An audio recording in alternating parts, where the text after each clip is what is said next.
Welcome to Penrose Learning, where we make understanding easy.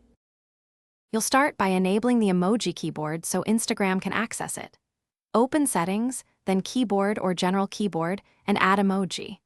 Once done, make sure Instagram isn't restricting keyboards. Some privacy or third-party keyboard settings block emoji input. This first step is essential because Instagram uses the system keyboard. If you skip it, you won't see emojis. Now that the emoji keyboard is installed and permitted, move to Instagram and prepare to switch keyboards while composing your post or message. You're now inside Instagram composing content. Tap the text field to bring up the keyboard.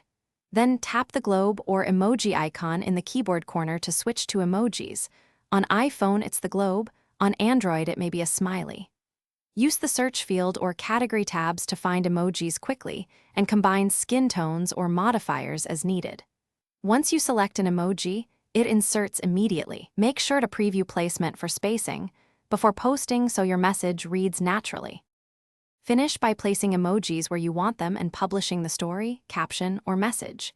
If emojis fail to appear, first force close Instagram and reopen it. If that doesn't help, restart your device. Make sure the emoji keyboard remains enabled in settings and consider removing and re-adding it to refresh permissions. As a final fix, update your OS and the Instagram app because older versions sometimes lack emoji compatibility. If problems persist, check for third-party keyboard conflicts and disable them temporarily. Thanks for watching. If this was helpful, leave a like and consider subscribing. See you next time.